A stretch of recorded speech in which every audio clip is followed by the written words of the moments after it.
Bom, então boa tarde. Hoje a aula é sobre literatura negra, né, ou literatura afro-brasileira, né? Eu não sei se vocês viram o material que eu deixei lá, mas como por causa do jogo a gente atrasou uma semana, né? Então eu acrescentei mais material lá. Não sei se vocês viram. Vimos, professor. Aham. Não sei se deu tempo de ler os artigos ou não. O... Alguma coisa só, professor. Da Tá. minha parte, tá? Aham. Eu assisti os vídeos. Certo. Bom, assim, sendo sincero com vocês, né? Não é um assunto que eu domine, assim, né? Também porque é uma coisa relativamente recente, né? Essa obrigatoriedade de se estudar a cultura e a história, né? Da África e a cultura dos afro-brasileiros, né? Tanto é que, assim, quando a, o, a, a ementa, né, da disciplina, ela vem do Prof. Letras, que o programa é nacional, né? E daí a gente recebeu as ementas com a sugestão, né, dos tópicos, né? E esse era um tópico mais novo para todos nós, né? Que é a literatura indígena, né? E a literatura afro-brasileira, né? Então, eu não sei da parte de vocês, se vocês, quanto de conhecimento vocês têm sobre o assunto, né? E de que maneira vocês trabalham já ou deixam de trabalhar, né? Mas de qualquer forma eu vou assim mostrar um pouco para vocês o que eu consegui pesquisar sobre o assunto, né? E, e de que maneira, a partir disso, esse conhecimento pode ser ampliado, né? Então, se vocês olharem lá no Google Classroom, né? No, no material aqui, esse tópico para a aula do dia 5 de dezembro, que ficou para hoje, que é dia 12, né? Bom, eu coloquei um vídeo, né, falando sobre né, de um modo mais geral, né, discutindo a importância, né, do assunto, a questão da lei, né, e uma escritora falando sobre a questão, né, sendo entrevistada, e depois tem uma outra professora aqui, né, enfim. Se vocês entrarem lá no YouTube, vocês vão ver que tem um material bastante vasto, né? E daí, de todas as obras que foram citadas, eu escolhi esse aqui, esse livro de contos da Conceição Evaristo, chamado Olhos d'Água, né? Não sei se vocês chegaram a ler, ou pelo menos alguns contos do livro, né? Mas daí a gente Professor, sobre. Oi? é, Fala. nós tivemos um trabalho aqui na escola referente à cultura africana, né? Eles falam consciência negra, né? Aí Aham. nós trabalhamos um conto dessa Conceição Evaristo, Ah, Olhos legal. d'Água, né?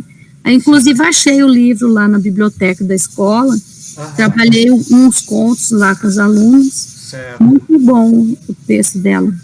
E a Aham. gente trabalhou, assim, sobre a biografia da autora, né, porque o nosso trabalho foi voltado para a biografia, né, Certo.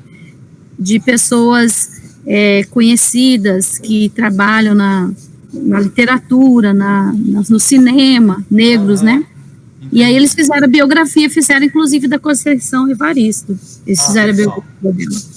Legal. Professor, Oi. eu conheci a Conceição Evaristo na Olimpíada de Língua Portuguesa. Ah, é mesmo? Ela foi homenageada, né? Então, Sei. eu tenho o livro dela, ela participou lá do palestra, tudo, e Aham. também já trabalhei o Ah, texto, legal. isso, Olhos d'Água, com meus alunos do Certo. nono ano. Aí eu tive duas experiências, né? Nono Aham. A, nono B.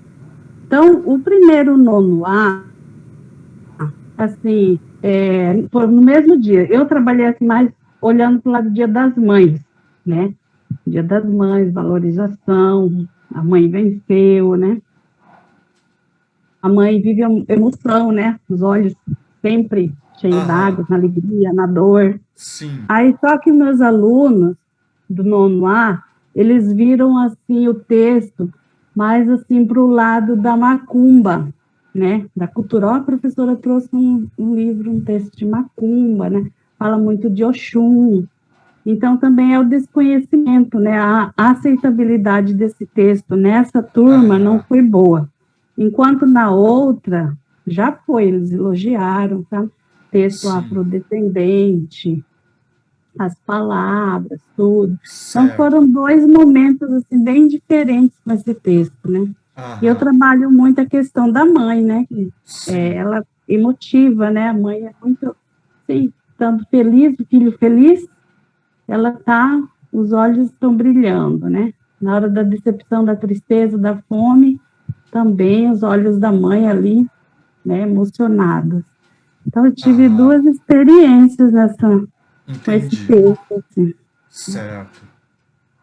Eu acho que mesmo essa experiência que pode parecer negativa, né? Na verdade, ela é importante, porque, como você falou, é por desconhecimento da parte deles, né? Então, Sim. os temas têm que ser trazidos, né? Mesmo que a reação não seja de aceitação logo de cara, né? É importante que a escola apresente os temas, né? Certo? Uhum. Bom, mas então continuando a falar sobre o material aqui, eu coloquei um vídeo sobre a Carolina de Jesus, né? Que é a autora de Quarto de Despejo, né? Que é um livro dos mais conhecidos, né? E é em forma de diário, né? Ela escreveu na época em que as favelas no Brasil, né, eram relativamente recentes, né? Então ela vai, eu não sei se vocês tiveram oportunidade de ler esse livro, mas é um livro extremamente interessante, né? Daí aparece um jornalista lá, né, e valoriza, né, o trabalho que ela vinha fazendo. Ela, ela sobrevivia catando lixo, né? E, e daí ele resolve publicar o livro dela, né? E o livro faz um sucesso enorme, né? E, enfim, tem esse programa aqui e tem o livro, né? Que eu não sei se se vocês chegaram a ler, né? De qualquer forma, é uma referência, é uma dica, sugestão, né, de leitura, que acho que pode ser bastante válida, né? E daí depois, mais recentemente ainda, coloquei dois artigos, né? Que são esses aqui. Então eu vou falar um pouco do assunto a partir desses dois artigos, né? Sendo esse daqui um deles, né? Literatura afro-brasileira, um conceito em construção. E o outro é esse aqui, ó. Literatura e afrodescendência no Brasil, condições e possibilidades de emergência de um novo campo de estudos, né? Daí depois também, como referência, eu deixei dois sites, né? Um deles é esse, Literafro, da UFMG, né? E o outro é esse aqui, Quilombojo, né? Que é que está relacionado com essa publicação Cadernos Negros, né? Ou seja, o tema é bastante amplo, né? E eu não, como eu falei para vocês, eu não sou um especialista no assunto, né? Mas acho que a gente pode conversar sobre. Vocês continuam me falando depois sobre as experiências de vocês, né? Eu não estava projetando, não estava aparecendo, né? Não, professor. Oi? Não apareceu. Não, professor. Meu Deus. Não apareceu nada. Não ainda, professor. Ao senhor. Eu tava mostrando aqui e falando, vocês não falam nada. Oh, meu Deus. Mas, ó,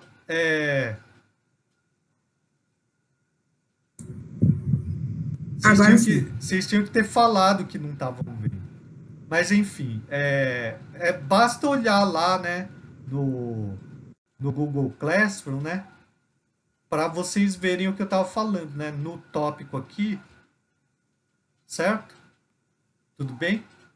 Tem todos, nesse tópico, material para o dia 5 de dezembro, tem tudo isso que eu estava falando, né? Os vídeos, os livros em PDF, né? Os artigos e os... Isso. Tudo bem? Isso. Uhum. Tá. Então, agora eu vou falar a partir de um fichamentozinho, né? Que eu fiz sobre os artigos, né? E daí, a partir disso, se vocês quiserem me interromper também, vocês podem ficar à vontade, tá bom? Durante a minha fala, vocês podem me interromper também para, né, falar o que vocês quiserem. Enfim. Então, o primeiro artigo chama Literatura Afro-Brasileira, um conceito em construção, né? Então, só pelo título já dá para perceber, assim, não é uma coisa, tá dada como acabada, algo pronto que você domina e vai lá e transmite para os alunos de vocês, né? Mas, assim, é uma coisa que a gente fica se perguntando mesmo quando se propõe, né, que se estude o assunto nas escolas e, consequentemente, nas universidades, né? Quer dizer, para que os professores que estão sendo formados, né, saiam preparados para trabalhar com o assunto, né? Então, os professores universitários também têm que se preparar, né? Eles têm que se atualizar, né? Então, assim, no meu caso, né? Quando eu fiz graduação, mestrado, doutorado, esse tema não foi abordado na universidade, né? Então é uma coisa que eu tenho que ir atrás, certo? Assim, para vocês terem uma ideia, né? Hoje em dia se fala muito, por exemplo, em literatura feminina, né? De autoras, de escritoras, de autoras mulheres. Na época que eu estudei, não se falava nisso, né? Então, a minha própria orientadora, que é uma mulher progressista, né? Ela falava assim, não é porque é mulher que a literatura é diferente, né? A literatura é boa literatura ou má literatura, não importa se o autor é homem ou mulher, né? Então, essa é uma visão possível? Sim, né? Só que hoje em dia se busca corrigir determinadas questões, como, por exemplo, a oportunidade que as mulheres têm maior ou menor do que os homens, né? No caso, menor porque tinha uma responsabilidade maior sobre a casa, né? Ou sobre a família, né? Então, o homem tem mais oportunidade. Então, por isso, claro, acaba na história da literatura tendo muito mais escritores homens, né? Só que na medida em que a sociedade vai mudando, o número de mulheres escrevendo vai aumentando, né? assim como participando de outras atividades, né? Hoje, por exemplo, uma coisa bastante recente é as árbitras na Copa do Mundo, né? Então, já tem árbitras na Copa do Mundo, né? Então as coisas vão mudando, né? Aí a gente não pode Professor, ficar parado. Fala, Maria Paulina. tanto é que agora, quando a Rosa falou das Olimpíadas, né? A última também foi a Geni Guimarães, né? E Ah, eu não conhecia.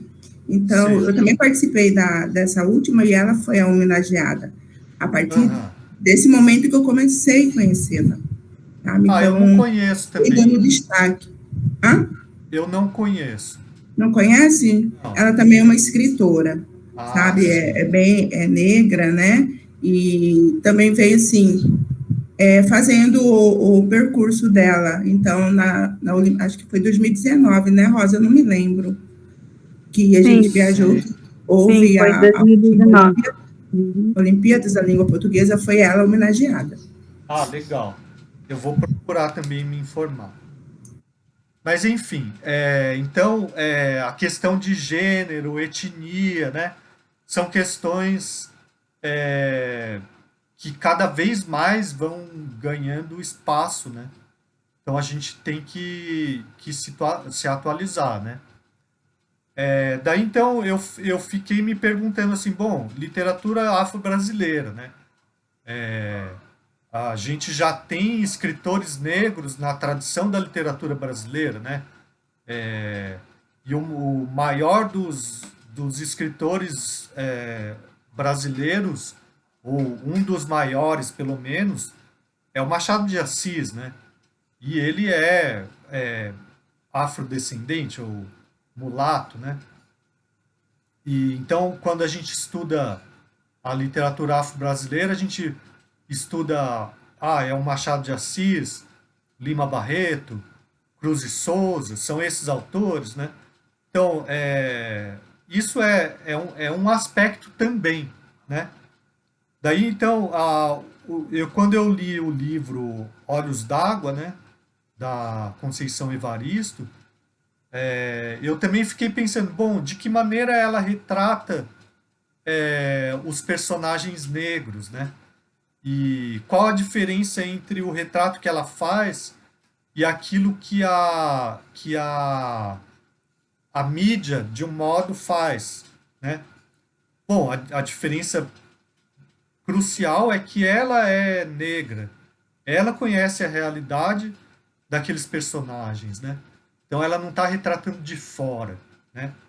Dentre outras questões assim que a gente fica se perguntando, né? Será que eu estou certo em pensar dessa maneira ou não? Então nada melhor do que ler esses artigos desses autores que já estão estudando o tema há mais tempo, né? Então, esse artigo desse professor Eduardo de Assis Duarte, né, que é um professor aposentado da UFMG, né? Opa, eu até digitei errado. UFMG, tá bom? Federal de Minas Gerais. Ele é um dos principais estudiosos do assunto, né? Que aparece também como organizador depois de trabalhos a respeito, né? Então ele vai falar, bom, é um conceito em construção, né? E basicamente o que é a literatura afro-brasileira, né? O que uma determinada obra ou um determinado conjunto de obras, né? Tem como características para que a gente considere uma literatura afro-brasileira, né? Então, a temática, né, que vai ser o negro, né, o personagem negro, e também, mas não assim tomado separadamente, mas a partir de um universo cultural, humano, social, artístico, né? Quer dizer,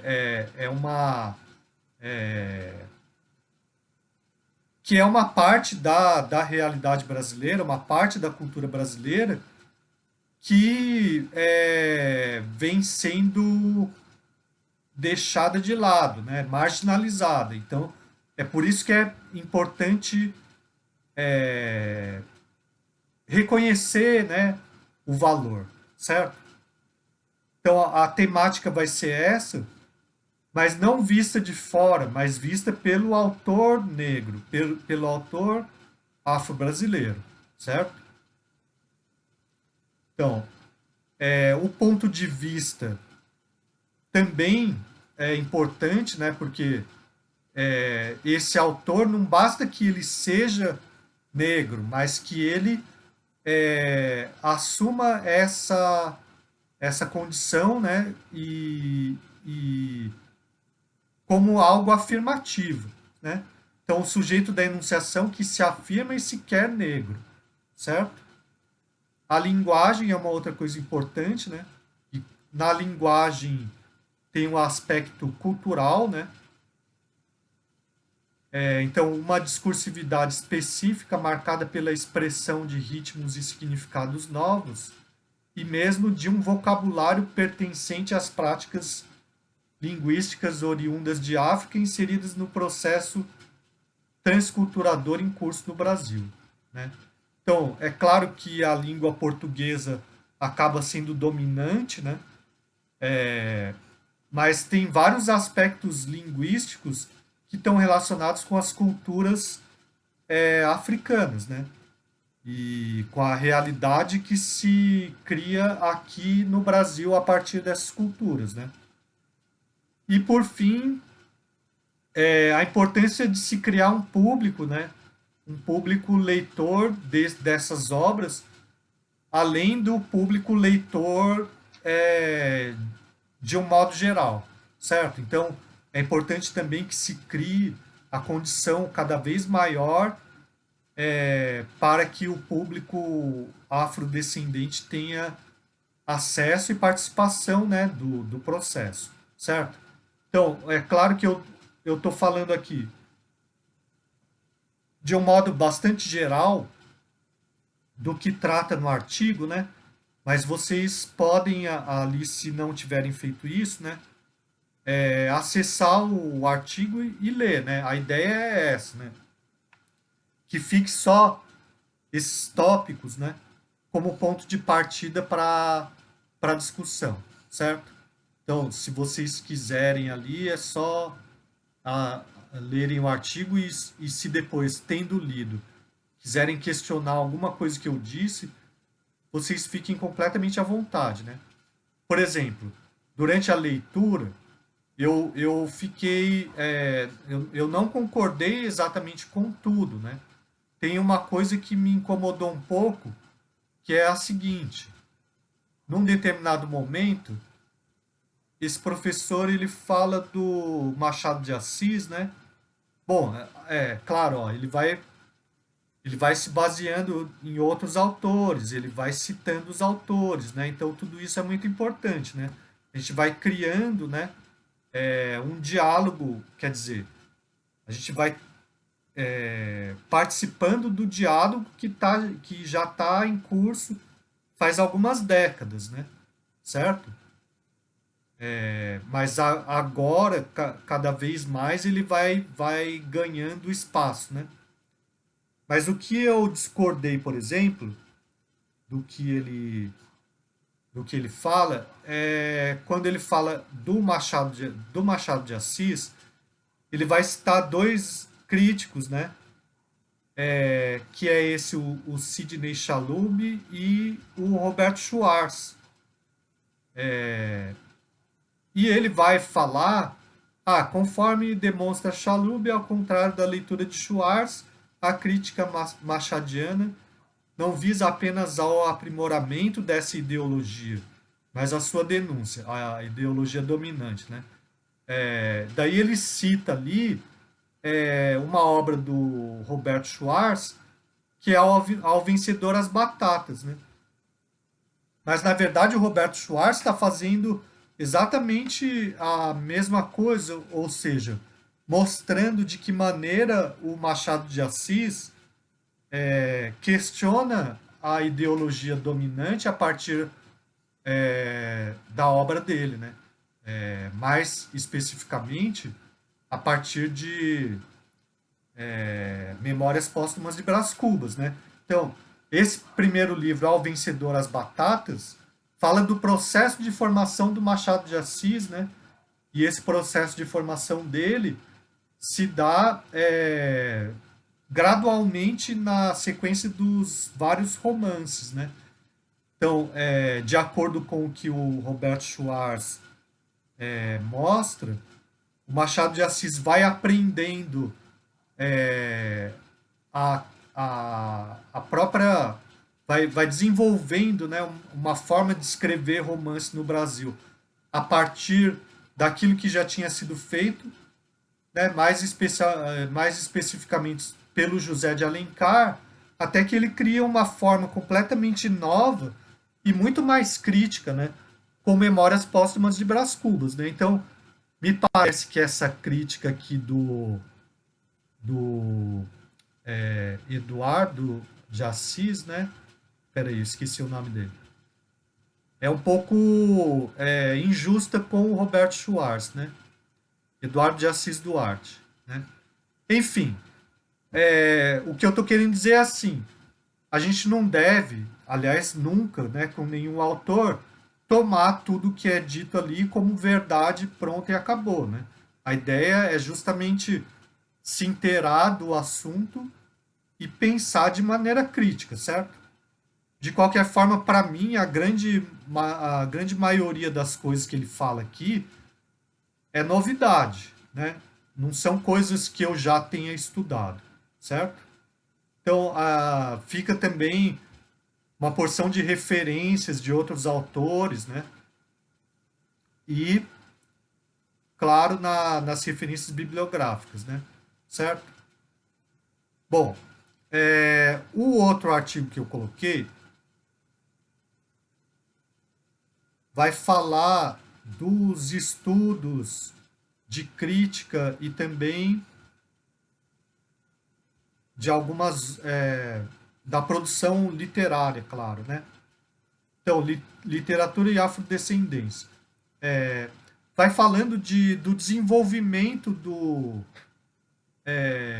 das condições, né, para que o tema ganhasse espaço, né, conquistasse o seu espaço, né? Então, como diz o subtítulo do artigo, né, Histórico das produções literárias e dos estudos críticos sobre o tema, certo? Então, é disso que vai tratar o artigo dele. Eu não vou retomar toda a linha de raciocínio que ele faz, né? Mas eu vou destacar algumas referências, né, que podem ser importantes para nós, né? Então ele fala dos cadernos negros, né, que são obras como coletâneas, né, obras organizadas por diferentes autores, né, desde a década de 70, né, do final da década de 70. E essas obras, elas podem ser encontradas atualmente, né? A gente pode comprar, né, pela internet, né? E esse site Quilomboge, né? Peraí, deixa eu mostrar o site aqui.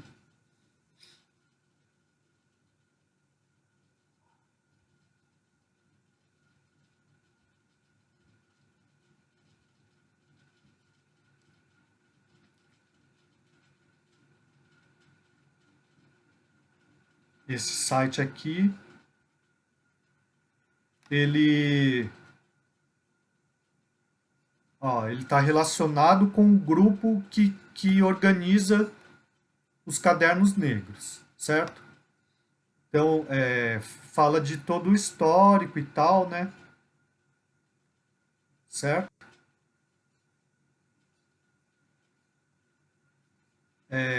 E tem como comprar, né? E claro, na estante virtual também a gente encontra, né? enfim, são décadas de produção, né? Tem obras infanto-juvenis também, né? Que é uma coisa importante, certo?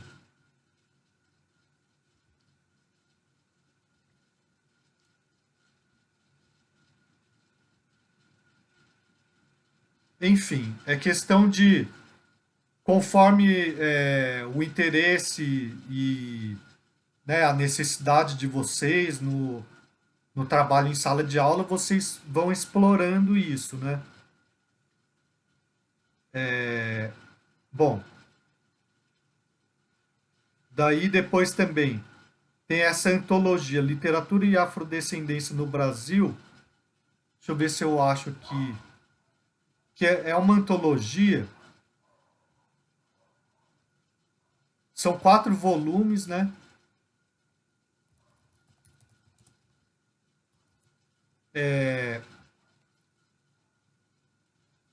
São 4 volumes e é uma antologia crítica também e de produção literária, né?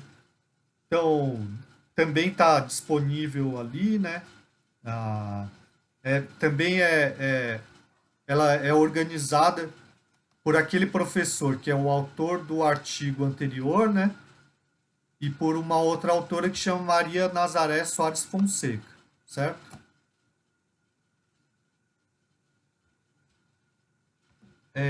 Então, ó, bom, tá ali disponível na internet, né? É um valor meio alto, né? Mas na estante virtual talvez dê para encontrar mais barato, enfim, né? Então vou voltar lá para o esquema.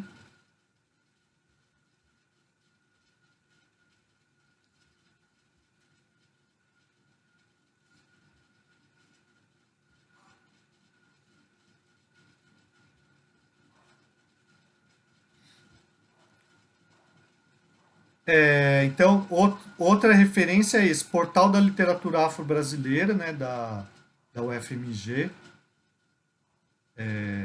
Deixa eu entrar lá para vocês darem uma olhada.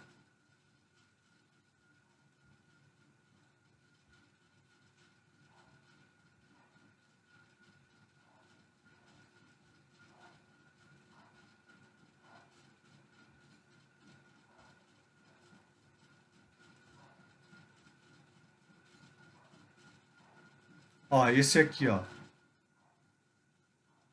Literafro, o portal da literatura afro-brasileira, né?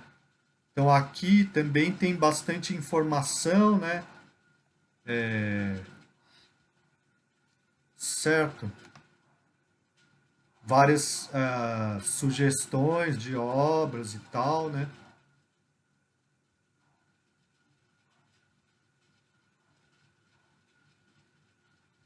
E esse professor que organizou aquela coletânea em 4 volumes, ele também ele é aposentado pela UFMG, né? Então ele faz parte desse grupo aqui, certo? Enfim, tem um monte de referências aqui, né? Que vocês podem explorar, certo? Bom, só para concluir, eu vou falar um pouco de algumas outras ideias que eu destaquei nesse segundo artigo, né? Então, além dessas referências, uma coisa importante é isso, né? Ó, que essas conquistas, elas fazem parte da Constituição, certo? Então, por exemplo, uma coisa que faz algumas décadas se falava muito, não existe racismo no Brasil, por exemplo, né? As pessoas um pouco mais velhas devem ter crescido ouvindo isso, né? Mas como não existe racismo no Brasil, né? Se o país se construiu a partir de mão de obra escrava, né? E depois, quando a escravidão é abolida, os ex-escravos, eles não têm um espaço de participação na sociedade garantido, né? Por quê? Porque o país abre as portas, procura atrair, né, imigrantes, né, da Europa e da Ásia, né? Só que não oferece oportunidade de emprego para, para as populações afrodescendentes, né? Ou seja, foram marginalizados, né? Então, assim, esse racismo ele é histórico, né? Ele é estrutural, como falam, né? Então, reconhecer isso já é alguma coisa, né?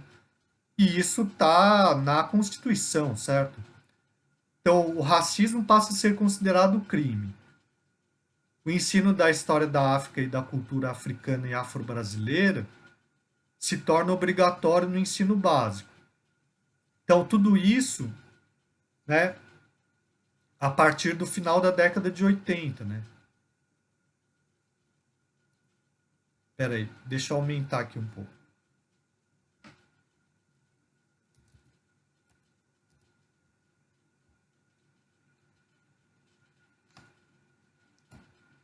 É criado o Estatuto da Igualdade Racial para garantir a igualdade de oportunidades, defesa dos direitos e combate à discriminação. A implantação de cotas nas universidades, são criadas as cotas, né? Ingresso em cargos públicos, né? Então, assim, eu sei que isso, muitas vezes a discussão a respeito do tema das cotas, por exemplo, é algo que gera polêmica, né? Porque muita gente fala assim, mas não são só as populações indígenas e afrodescendentes que sofrem injustiça social no Brasil, né? Bom, justamente por isso que nas universidades também tem as cotas para alunos provenientes de escolas públicas, né? Certo? De qualquer maneira, é uma tentativa de corrigir uma injustiça que ocorre historicamente, certo? Tanto com os afrodescendentes quanto com os indígenas, certo? E criação de órgãos de combate ao racismo e garantia dos direitos, certo? Pode falar, Augusto. Professor, por gentileza, desculpe interrompê-lo, o senhor permite fazer um breve comentário sobre essa situação de cota, né? Sim. Eu nunca fui muito ligado desacreditava em cota, acho muito injusto, né? Achava muito injusto, né? Porque eu até estava conversando com um professor amigo meu, contou a história, disse que ele estudava junto com um colega dele negro, tiveram as mesmas condições financeiras, no final ele conseguiu estar na universidade por ter a cota racial e ele não. Enfim, aí eu peguei um tempo e comecei a estudar criminologia, né?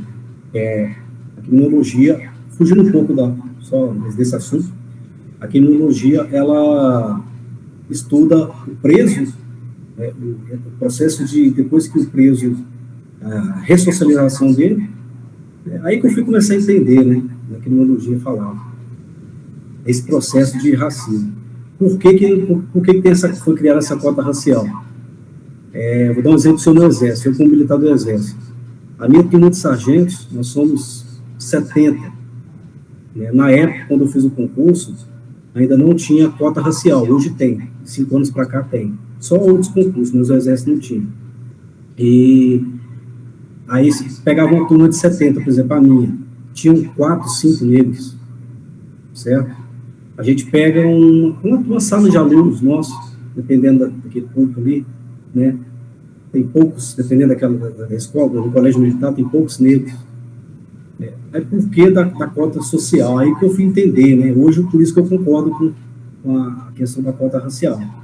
Porque se a gente pega um determinado público, né, um público de 10 professores, não tem nenhum negro, pega 10 promotores de justiça, 10 juízes, tem um negro, então é uma forma de fazer essa inclusão, né? Que nem o senhor falou agora, acabou de falar nesse trecho aí, né? É uma forma de retratação com o passado, né? E nós, no Brasil, a nossa população, a maior parte é negra, é afrodescendente.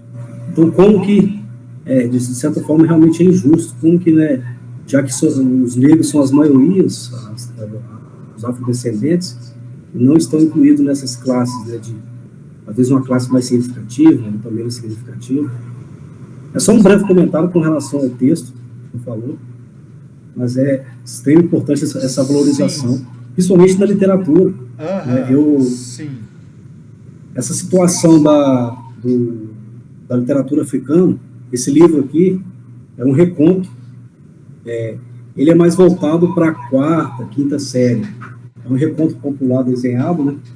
É de uma escritora minha de Minas Gerais, Sandra Bittencourt. Eu tive a oportunidade de trabalhar, de mostrar para os alunos, né? E eu falei justamente isso, essa situação com relação ao texto que o senhor passou, essa situação da literatura, né? Do negro, às vezes a gente comentou também na aula sobre a questão racial. É um livro de 4ª série, mas eu apresentei ele para o ensino médio, os alunos, né, de segundo ano. A gente comentou, então. É só isso que eu queria falar mesmo. Certo, legal. Essas experiências aí. Sim. A ideia é essa mesmo, né? Porque para mim, como eu falei, é um tema novo, né? Então, eu nunca trabalhei em sala com esse tema, né? Assim, eu tenho buscado me aprimorar, né? Então, vocês que estão em sala de aula podem me falar sobre essa experiência, né? Então, você já falou, a Rosa falou, né? Não sei se alguém mais falou. Mas, enfim, agradeço pela participação aí, né? Eu acho que a questão é essa mesmo, né? Se a gente pegar a proporção da população negra, né? Ou mestiça no Brasil, né? E for pegando esses... quantos por cento participam, por exemplo, né, da universidade, tem acesso, né? Quantos por cento se tornam professores? A gente vai ver que é desproporcional, né? Por quê? Bom, porque eles foram discriminados mesmo e continuam sendo. Então, a gente tem que ir tentando corrigir o máximo possível, né? Certo? Correto. Bom, obrigado, professor. Eu que agradeço. Mais alguém quer falar a respeito da experiência que vocês têm de trabalhar com esse tema, né, da literatura afro-brasileira? Professor, o tema é bem complexo por conta como o senhor mencionou, a mentalidade precisa mudar, né? Porque, como a Rosa comentou ali, eu fui trabalhar um poema da autora, de uma autora negra, aí o nome dela eu não lembro, Gritaram-me Negra, da Victoria Santa Cruz, o nome dela. E aí, os alunos, eles não queriam apresentar, porque teve uma parte que eles têm que falar negra, negra, negra sou, e tem que falar como se fosse uma ofensa. E eles entenderam que era uma ofensa, que era muito ruim falar, sabe? E não quiseram declamar. Então, a gente vê que a mentalidade deles precisa mudar nessa questão. Até mesmo quem é negro, parece que não gosta que toca muito no assunto, sabe? Que fale na forma da questão da escravidão. É bem difícil trabalhar esse tema, professor. Como a Rosa comentou, eu também senti dificuldade de trabalhar na sala de aula. Porque é realmente um tema bastante delicado. Não é? Traz aqui, Luísa. Traz aqui. Fala. A Lu Lima quer falar? Lu Lima. Ai.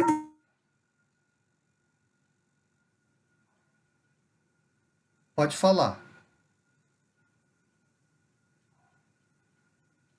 Também a língua de alguns pretos, né? Eu não sei se é negro, preto, acho que o correto é preto, porque raça humana é todo mundo, né? Todas as cores. Então, em relação a essa questão africana, por exemplo, as pessoas têm mentalidade, ou alguns alunos nossos, a gente percebe que quando a gente fala continente africano, na cabeça deles dá a impressão que só nasce pessoas pretas lá, que não existe o branco, que não existe o pardo, entendeu?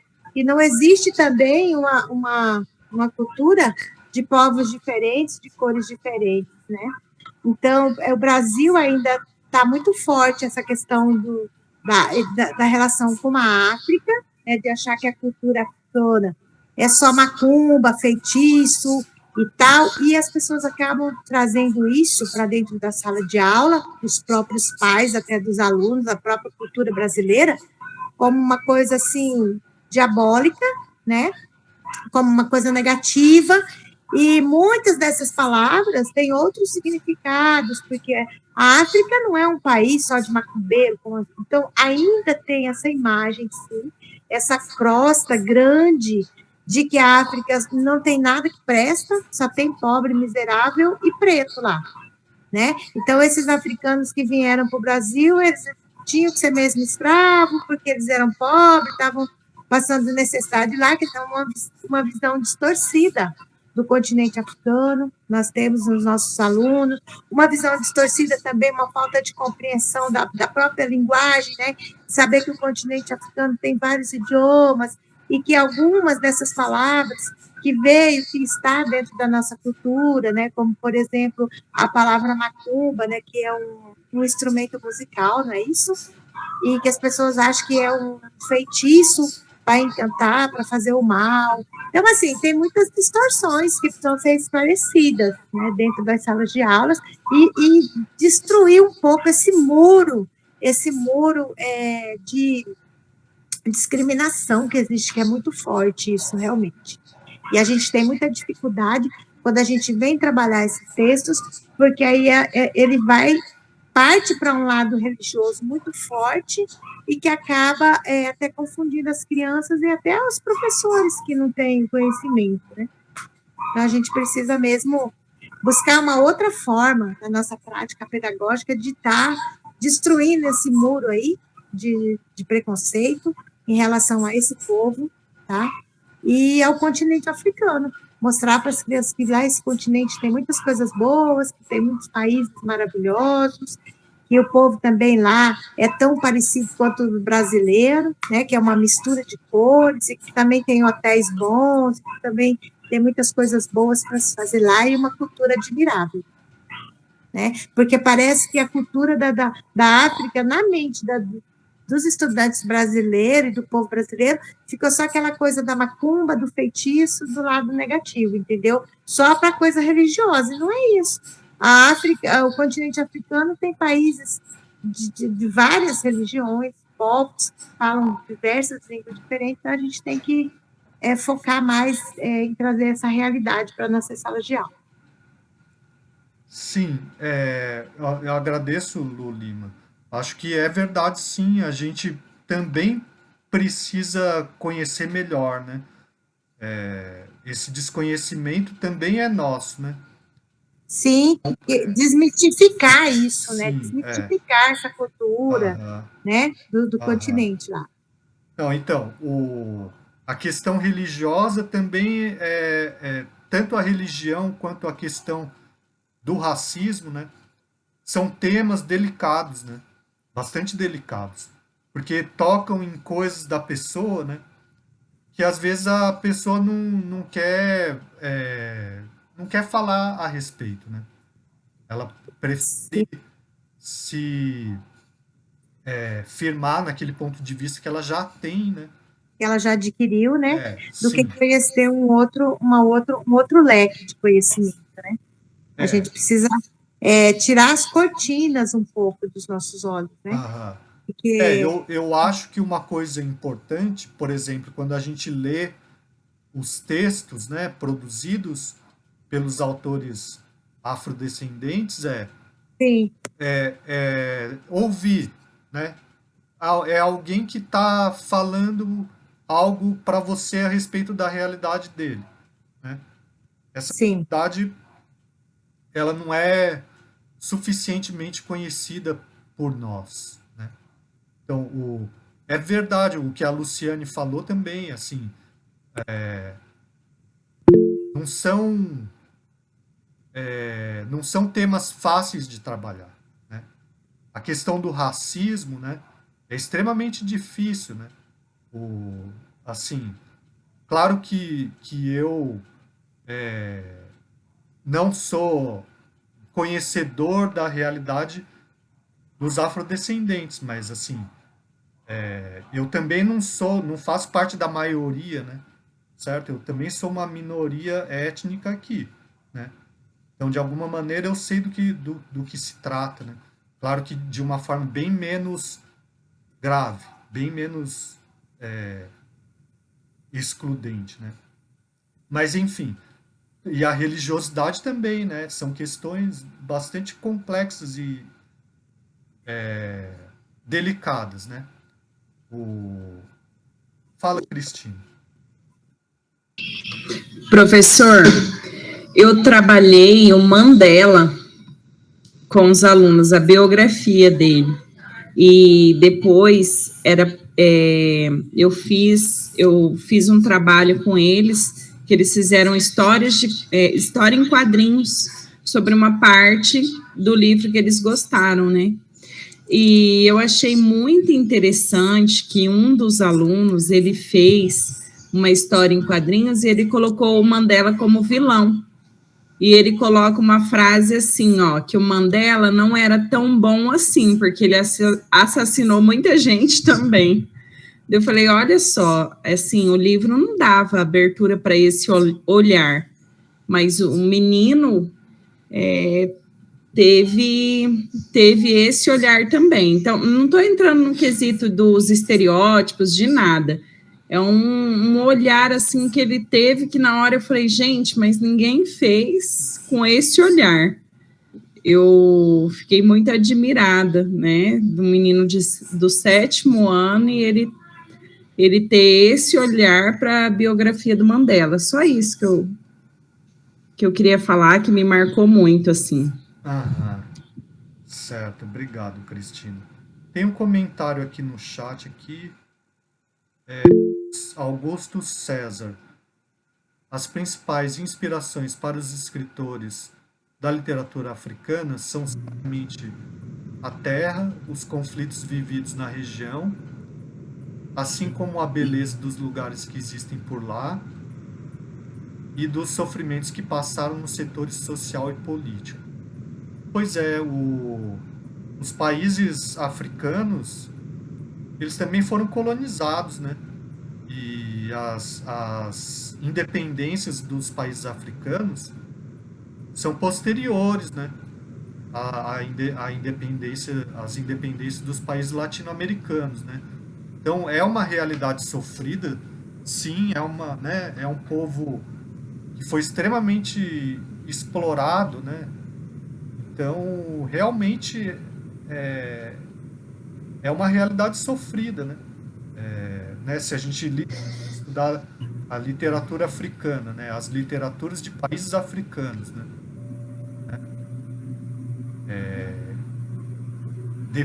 Depois das independências, continuou havendo muito conflito, né? Mas, enfim, é uma coisa que a gente precisa procurar conhecer mais, né? Conhecer melhor, né? É um continente enorme também, como a Lu Lima falou, né? Por exemplo,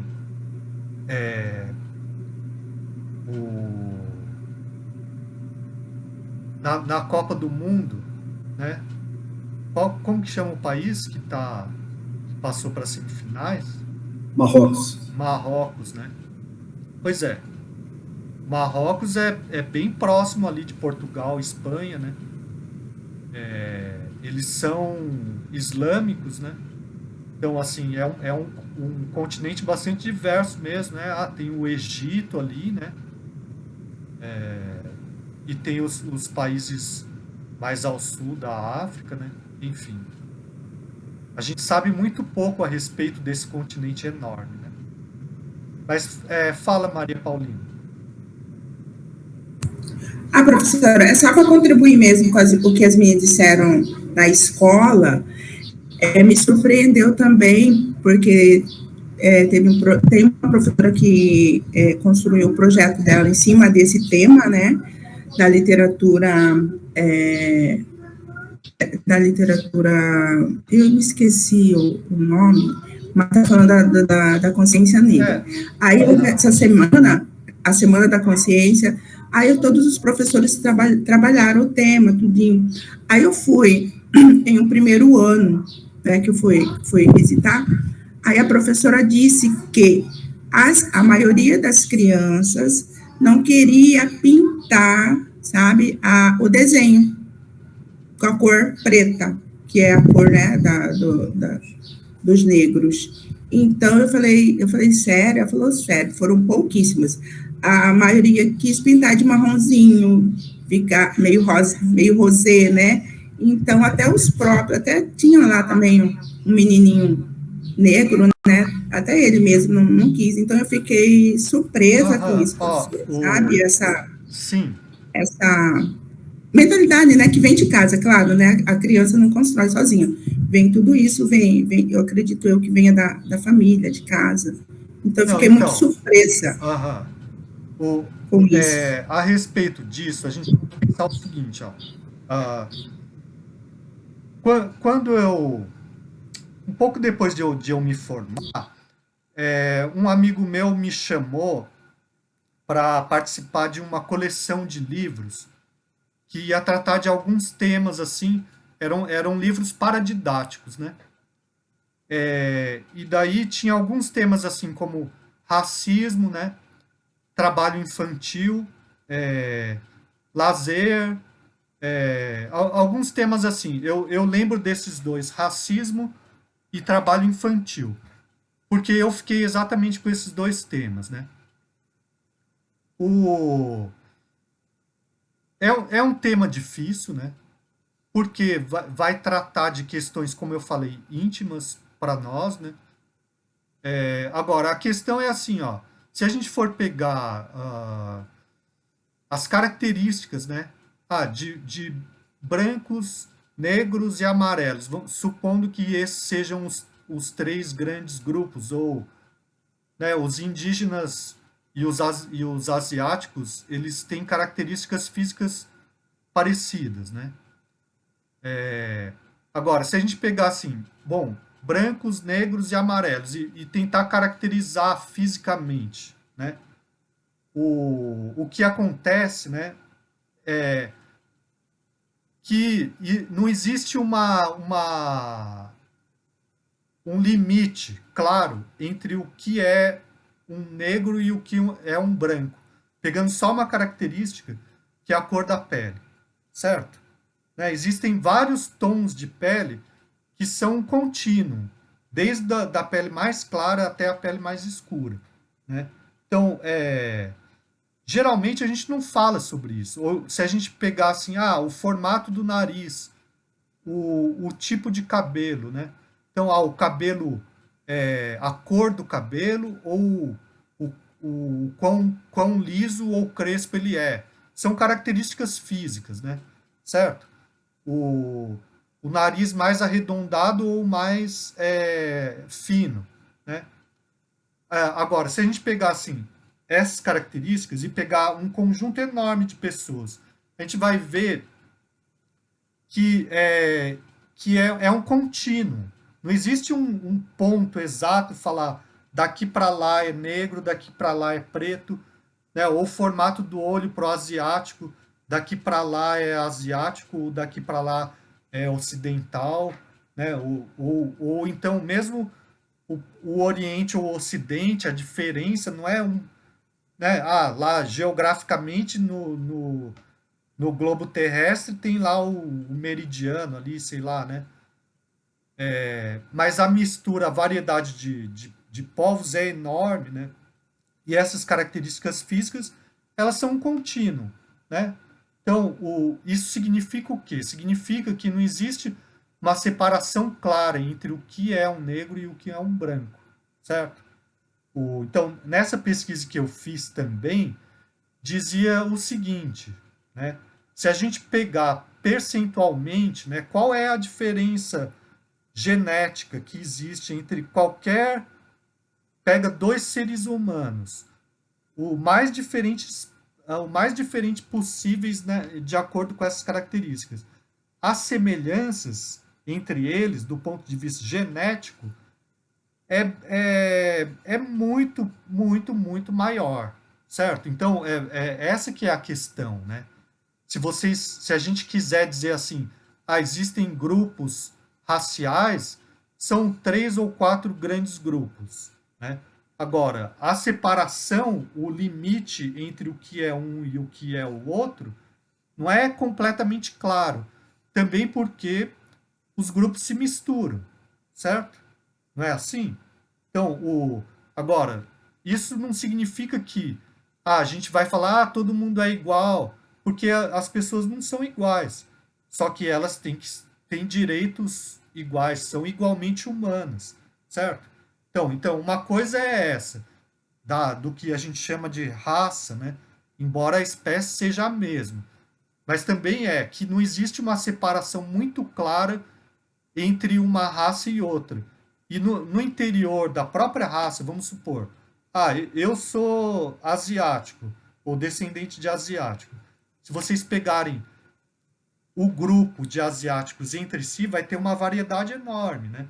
Então, o formato do olho não é exatamente igual. O formato do nariz não é exatamente igual. O cabelo não são todos que são completamente lisos. E a altura, alguns são mais altos do que os outros. E assim por diante, né? Então, no interior de cada grupo também tem uma diversidade enorme. Agora, existem países diferentes. As fronteiras entre os países são diferentes. Então, nacionalidade é uma outra coisa, né? Os países são outra coisa. E existem as culturas, né? Que também são diferentes, né? Então, tudo isso, acho que conforme a gente vai estudando, vai ficando mais claro, né? Certo? Eu vou trabalhar com consciência negra. Daí, então, eu vou pintar o personagem com lápis preto, né? Bom, eu não conheço ninguém que seja preto. Preto no sentido assim, né? A cor dessa tela do celular, certo? Então, são tons de marrom mesmo, a pele, né? E a minha pele não é amarela.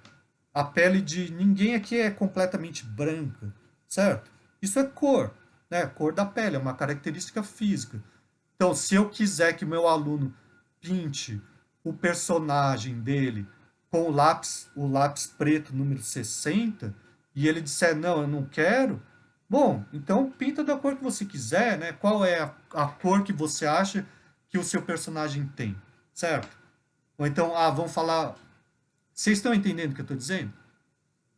As coisas não são assim, preto e branco, e amarelo e vermelho, 4 cores, ou o cabelo é liso ou crespo, ou o cabelo é preto, ou é loiro, ou é castanho, né? Dá para entender o que eu estou querendo dizer? Sim, professora, agora entendi. Não, a diversidade humana é muito maior, né? É muito maior. Eu acho que mais do que tudo,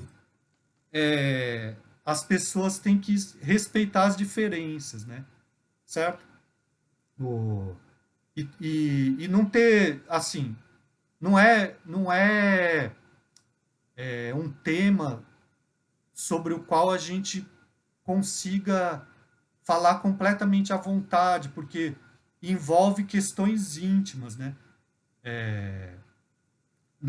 Naquilo que a pessoa viveu já, por exemplo, certo?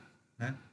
Então, claro que muitas vezes a pessoa que sofreu discriminação por ser negra, ou por ser asiática, ou por ser indígena, né? Ela não vai, assim, desde criança, se orgulhar da diferença, mas isso é uma coisa com a qual ela tem que conviver para o resto da vida. Então, ela tem que saber aprender como lidar com isso, com o fato de ser diferente, né?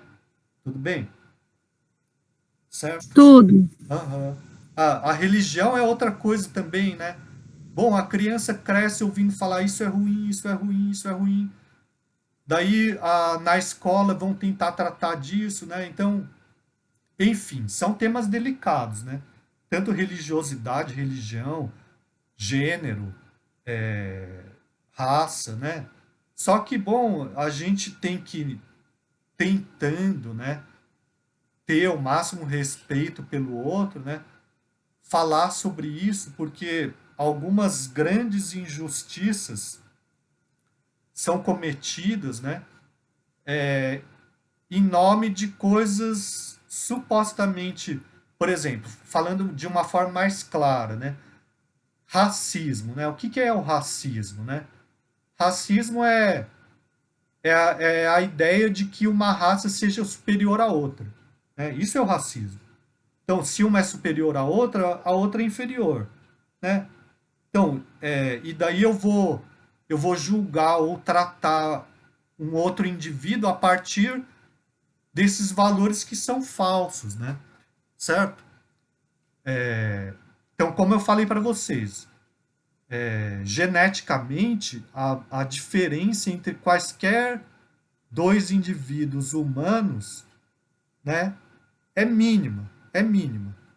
Então, a ciência não consegue dizer que tal raça é melhor nisso ou naquilo, e por isso a outra é melhor ou pior nisso ou naquilo, né? Certo? Então, tem muito do que aconteceu na história para que determinados grupos ocupem menos posição privilegiada, como o Augusto falou, né? Certo? Certo. Pois é.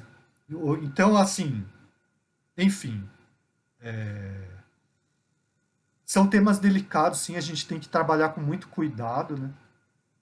Mas a gente não pode deixar de trabalhar, porque deixar de falar sobre isso é como se dissessem, não existe isso, né? Tudo bem? Tudo bem. Nesse momento que entra a literatura, ela vai humanizar, né? Pois é, Luciane. Outra coisa que você falou também é bastante difícil, né? Por exemplo, eu não sei se vocês leram o conto Negrinha do Lima Barreto. Já leram? Eu já li, professor. Pois é. Não. Aquele conto, ele é extremamente crítico no sentido, uma determinada mulher pega uma menina órfã que é negrinha para criar. Só que ela maltrata a menina assim de uma forma brutal, né?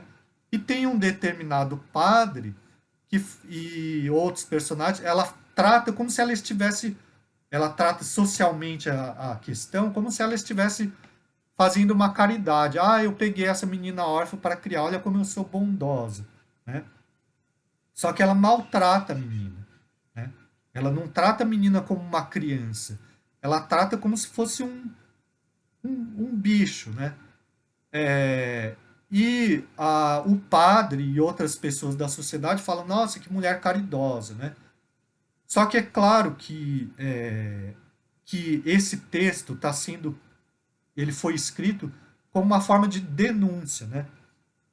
Mas é extremamente difícil de ser lido por uma criança negra, por exemplo, certo? Isso mesmo. Pois é. Então, eu não acho que seja adequado para o ensino infantil, né? Talvez para o ensino médio seja mais adequado, mas mesmo assim é difícil, né? A gente não sabe como a pessoa vai reagir, né? Certo?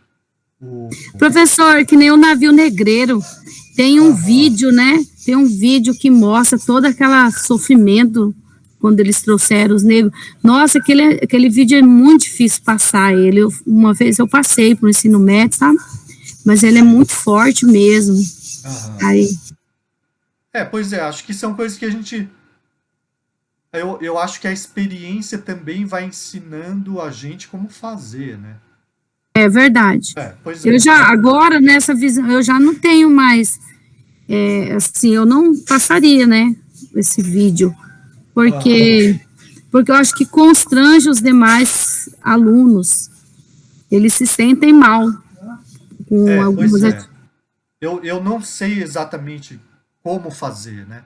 Mas, por exemplo, lendo esse livro Olhos d'Água, né? Da Conceição Evaristo, né? A gente começa a pensar assim, bom, o que ele traz de diferente do que aquilo que a literatura dominante costuma trazer, né? Bom, É isso mesmo. pois é, a gente percebe assim, bom, a maioria dos personagens dela são negros e a maioria deles é marginalizada também. Só que a diferença é que ela está tratando como alguém de dentro que conhece aquela realidade, né? Ela não está tratando de fora. Então ela já é uma diferença, ela não está tratando de uma maneira estereotipada, né?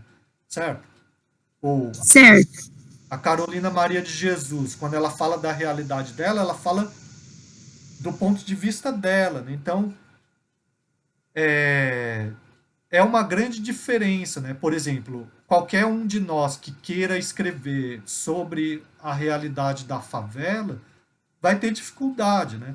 Agora, quem faz parte, conhece aquela realidade, esse é o sujeito que tem que ser ouvido e que a gente tem que abrir um espaço para ele nos estudos literários, né?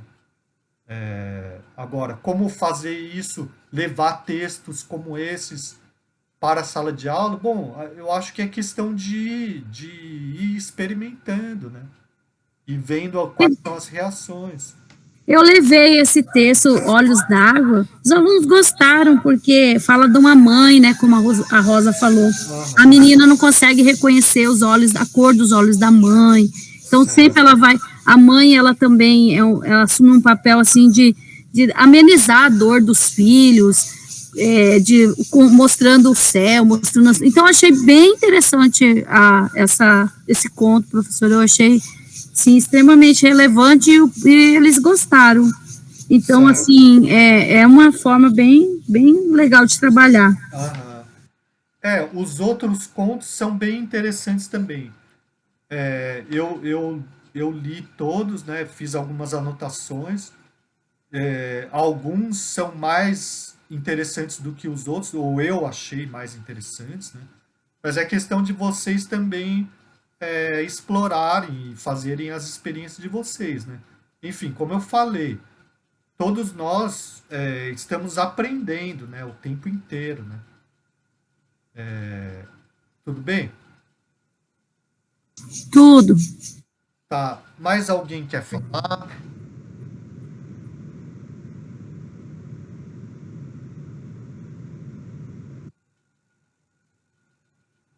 Não?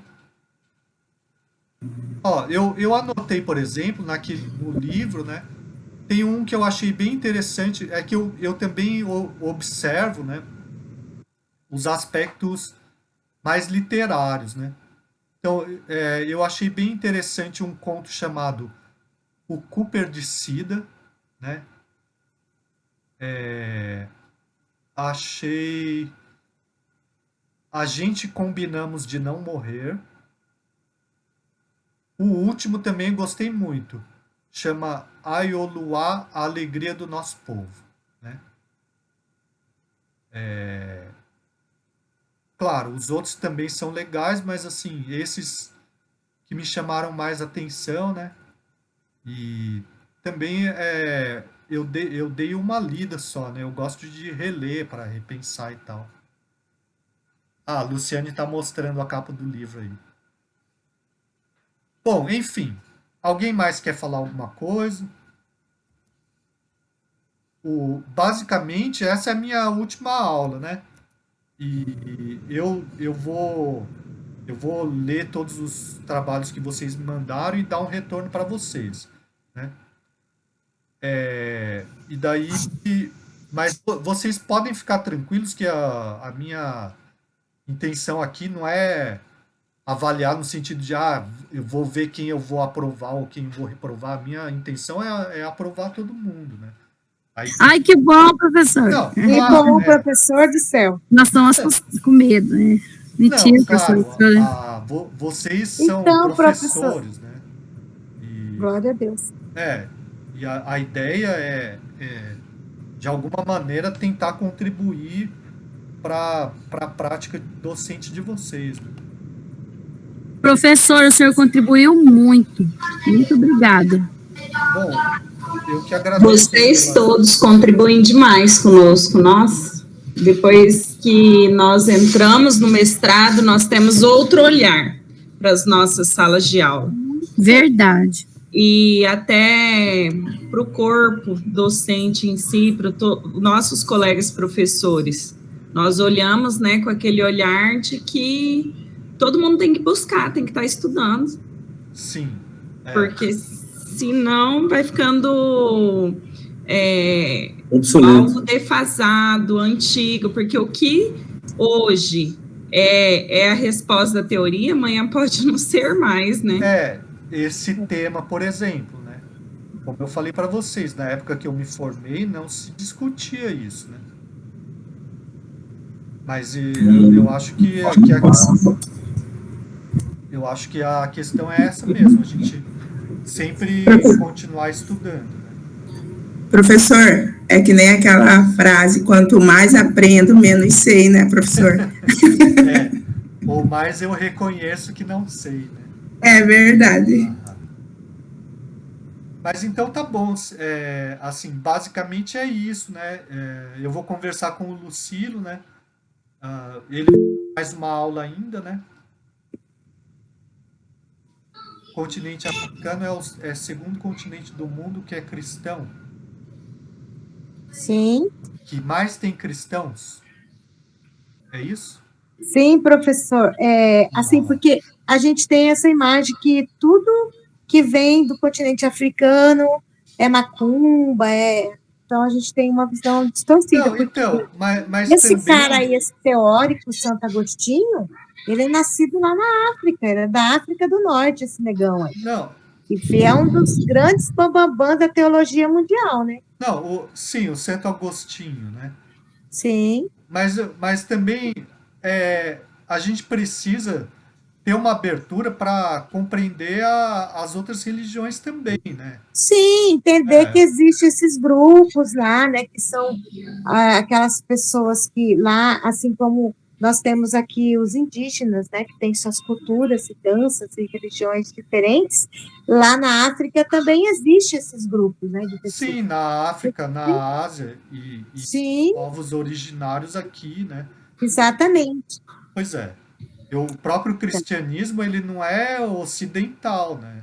E isso que é difícil. Pois Sim. é. E é isso que é difícil de explicar para as pessoas, entendeu? Sim. Porque ficou essa imagem. Quando a gente pensa assim no povo negro no Brasil, né? Vem essa imagem. Assim, as crianças criaram esse estereótipo aí de que tudo é coisa das trevas, entendeu? Mas a própria ideia de... Pois é, a própria ideia de que trevas, né? Sim. O bem e o mal muito claros e eles podem ser determinados a partir da minha religião, né? Sim. Eu vou julgar todos a partir da minha religião. Então, isso é que pode levar muitos, né? Sim. A muitos equívocos, né? Certo? Sim, é isso que acontece, né? Mas tá bom, professor, maravilhosa a sua aula, foi muito boa. E parabéns por não reprovar nenhum de nós aqui. Não, mas não faz sentido, a ideia não é essa, né? Nós estamos muito felizes por isso, estamos todos felizes. Não, eu considero que todos que vieram aqui participaram hoje, participaram do tema, né? Sim. Aqueles que não vieram, eu vou mandar uma questão, né, para que eles respondam. E a questão é mais, para mim, o mais importante é a participação, e não essa de uma determinada resposta que eu considero correta, e vocês dão essa resposta ou não, certo? Também, professor, nós estamos no final do ano, todo mundo aqui atuando, 2 períodos, né? Todo mundo muito sobrecarregado, também com mestrado, muitos trabalhos. A gente já Lu, eu atuo um período só. Olha, mas tem muita gente com 2 aí que eu sei. Tem gente com 3, né? A Lucimar tem 3 períodos. E também todo mundo já pensando já na dissertação, né? Então, assim, nós estamos passando o final do semestre aí já bem difícil mesmo, mas graças a Deus a gente está aqui firme tentando vencer mais essa etapa. Bom, todo mundo vai vencer, é só perseverar. Isso aí. Então tá bom. Então eu agradeço a participação de todos e eu vou mandar a questão para aqueles que não participar hoje, né? E, bom, boas férias para vocês, né? Obrigada, professor. Obrigado, professor. Vocês têm meu contato aí, se quiserem qualquer pergunta que quiserem fazer ou precisarem de alguma coisa, é só entrar em contato, tá bom? Obrigada, professor. Boas festas também para o senhor. Tudo isso de bom. Tá? Que seja abençoado, que venha um ano aí de muita saúde e paz para o senhor. Obrigado, igualmente para vocês e até a próxima oportunidade aí. Ok. Obrigada, professor. Tudo de bom. Tchau, professor. Obrigada. Tchau. Boa semana. Igualmente.